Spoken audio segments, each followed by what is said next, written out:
it's Dima from DimosTech. So recently I've done two major, I would say, videos. One about the IP address that explains what is an IP address, and another one that explains what is a DNS, domain name service.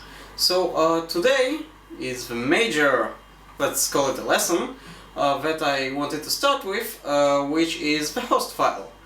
So first of all, what is a host file?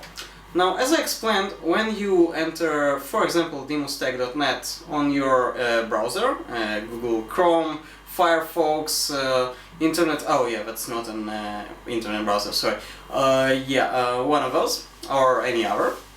So basically what it does is asks your DNS server from the settings that the router or your ISP provider or whoever provided the network settings to your computer. It asks the DNS of it, who is demostech.net, and it receives an answer of an IP address, or maybe it's a CNAME, so another address, and then actually translates again to an IP address anyway. So basically that's how the internet browser knows how to connect to wherever you want to, for example demostech.net. So a host file is basically something in between.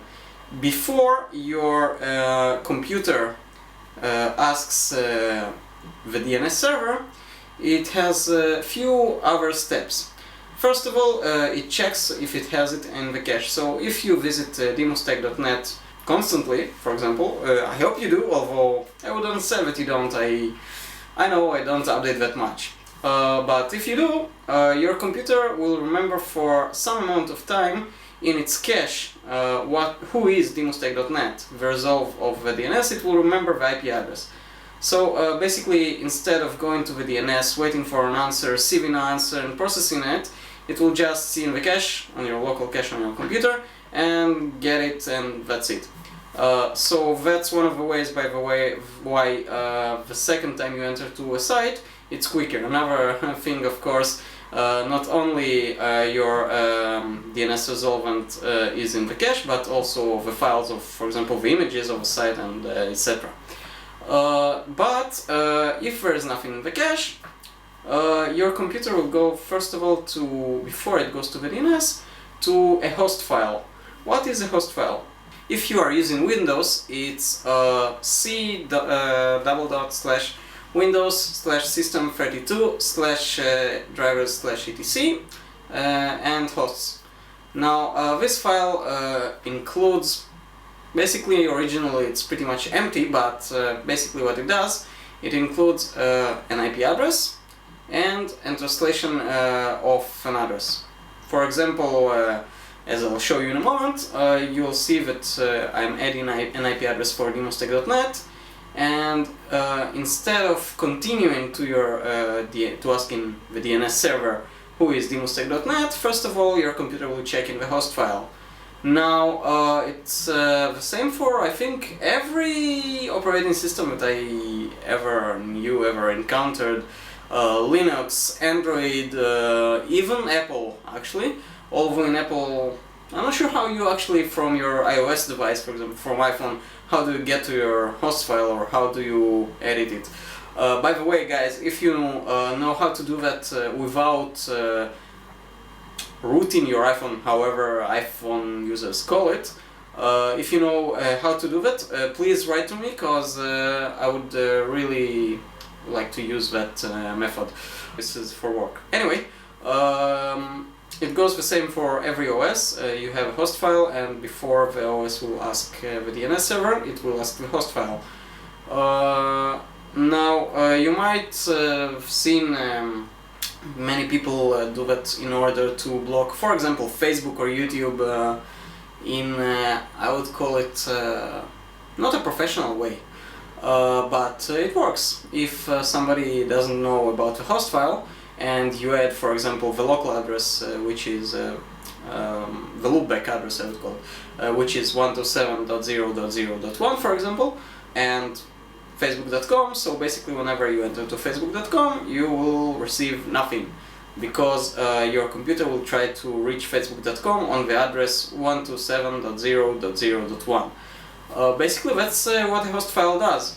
One of the uses, great uses, I think, for this host file, for example, in work environment, our web dev team at work uses the host file very constantly, I would say. Whenever they create, for example, a new web page, before they actually upload it to the original server, they use a server for testing, local server that no one can access but them. Now, in order to check it properly, you need to have the original address navigated to this server. So, for example, if they would work on demostech.net and it would be on, let's say, 8.8.8.8, which is, by the way, free DNS by Google. If you didn't know that, you can use it as your DNS. You can change the settings and use it as your DNS. In some places it will actually speed up your connection, but keep in mind that's not your original DNS, so be careful when you play with that, if you do.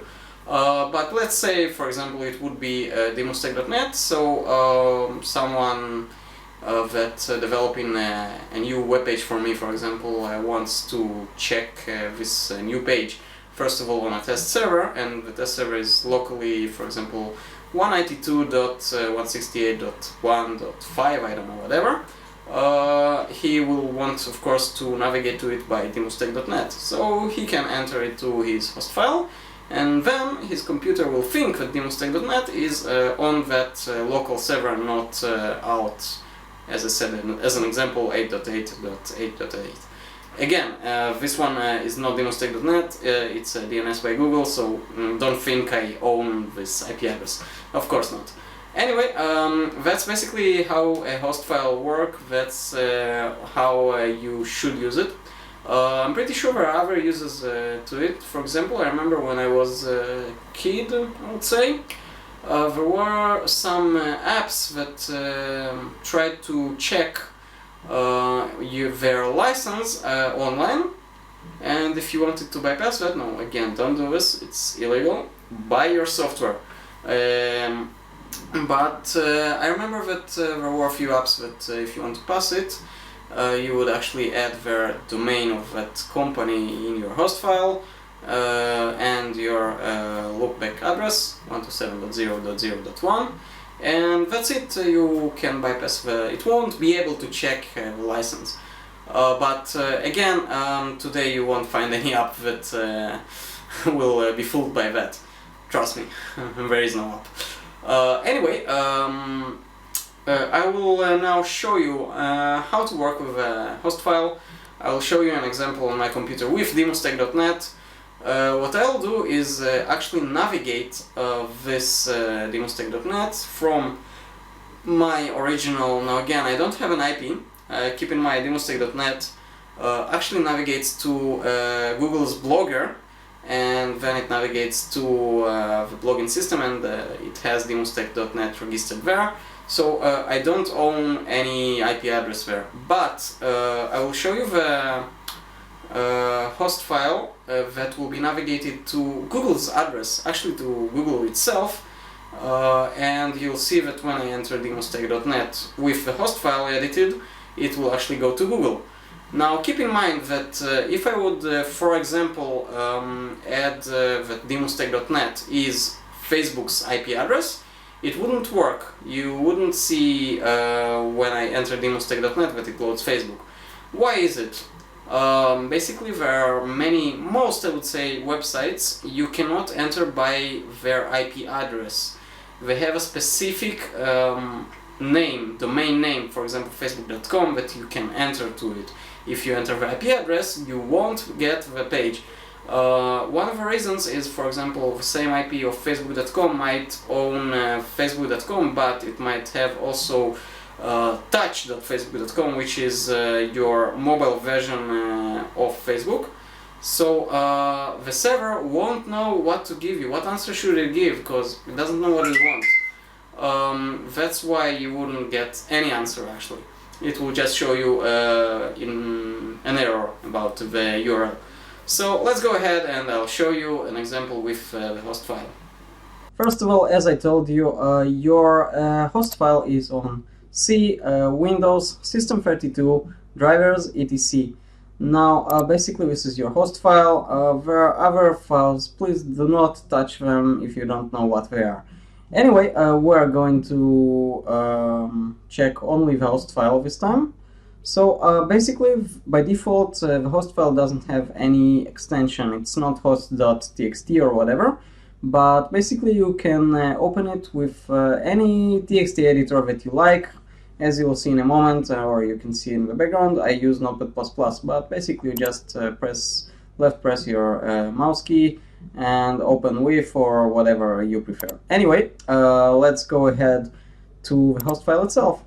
So basically all the content that you see here marked is the default of the host file. You can read exactly what this file does.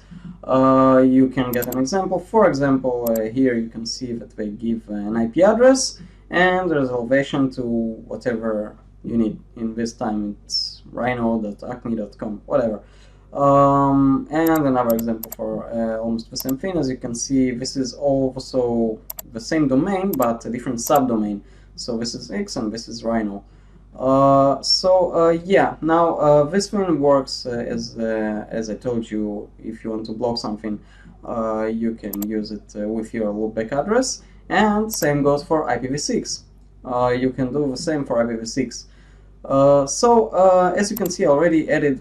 Now this one I added myself, and currently it's disabled. Now keep in mind that whenever you see a hashtag, the line where you see a hashtag, what comes in the same line after the hashtag, is disabled. So the operating system will just ignore whatever it's written there.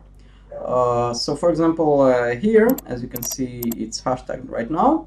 The operating system will ignore it, and as an example, I'll go to command line, cmd, and enter ping.demostech.net, and you'll see that it goes to a different IP, not what it writes there. So as I told you, basically in the background it goes to Google's blogger.com. Doesn't matter what is the IP address. Currently it's probably one of bloggers' IPs. Anyway, this IP is actually Google's IP, what I will receive. For example, if I'll enter ping.google.com, so you'll see I'll get this IP. Okay, so currently that's a different IP, so let's go ahead and edit it again, just in case. Now again, Google have lots of IPs. For example, I might receive now this IP, but if I have someone in another country, he'll receive a totally different IP because it's closer to him or whatever. And my neighbor, or for example, if I'll actually check what is the IP from a different computer here on my network, it might be another IP address at all. So basically, let's save it. It won't matter until I'll do this. I'll remove the hashtag and save it again now. So I pressed Ctrl S and it's saved. Basically, again, as I told you, if you remember, there's a cache. Now, if you want to actually clear the cache, you can write ipconfig//DNS. This will clear your cache from your computer. And if I'll go again and do ping.demostech.net, you'll see that I received the IP of Google that I added. Here you go. Now, as I told you, if we'll go to a browser, I'm going to specifically to incognito browser because usually it has less intentions to use cache and stuff like that. It doesn't supposed to use cache at all, but you know, sometimes it happens. So let's enter demostech.net, and you'll see that it will go to Google. And yeah, we're on Google's webpage. Now again, if I'll disable this thing, I'll add a hashtag and save it. And first of all, let's just in case clear the cache from here. Wait. And now if I'll again do a ping, you'll see the old IP that I said. It's probably Google's Blogger. And if I'll enter again to, I'm not sure it will work because again, any browser has its own cache, even the incognito mode, I'm pretty sure, but let's see if it will work. So yeah, as you can see, it didn't work. So let's restart the browser. Yeah, it happens most of the time, I would say. By the way, if you want a browser that it doesn't happen, it's not a browser. I would not call it a browser, but yeah, Internet Explorer, it won't happen. And yeah, we reloaded the browser, and here we are, demostech.net website, and we can do it again if you want. So basically, just an example, we could enter here, for example, if I'll have, I don't know, a server on Amazon. For example, if I'll ever actually move to WordPress, I'll probably, for example, if I'll ever move to Amazon to WordPress, for example, I will be able to add here the IP of the Amazon server, and before I will actually deploy the new demostech.net, I would be able to check it with the host file, and that way I won't interrupt the production website, let's call it like that, this one, but I would be able to work on the new one in a proper way. So for example, if I'll have a link somewhere that will say demostech.net/something, it will actually go to the new website on Amazon and not, for example, here, and for example demostech.net, I don't know, /WP WordPress. It doesn't exist on this one, but it does exist on Amazon, for example. So if I won't use the host file, it won't work at all. So yeah, that's an example. And the same goes if you want to block something, for example, facebook.com, you can add your loopback address, or you can actually add a Google's address, so whenever someone enters facebook.com, it will actually go to Google. That's actually an idea. Let's add Microsoft.com with Google's IP address, and then you won't mistaken where you're going. Or, for example, Apple.com, let's move it to Android website or something. This is pretty much it. That's what a host file does. That's how it works. Now, that's all the things that I wanted to show you. Guys, as always, like the video if you liked it, dislike if you didn't. Don't forget to subscribe, and when you do, check the V so you'll receive updates for the next videos. And you can write me or write in the comments below of this video what you would like to see next. So for example, if you want to see a video on RAID or on storage, or I don't know, some sort of servers or whatever, just write, and I'll try to satisfy everyone. So see you on the next one. Here it is. So as you can see on the laptop, you can just click on the hovered notification, and here it is.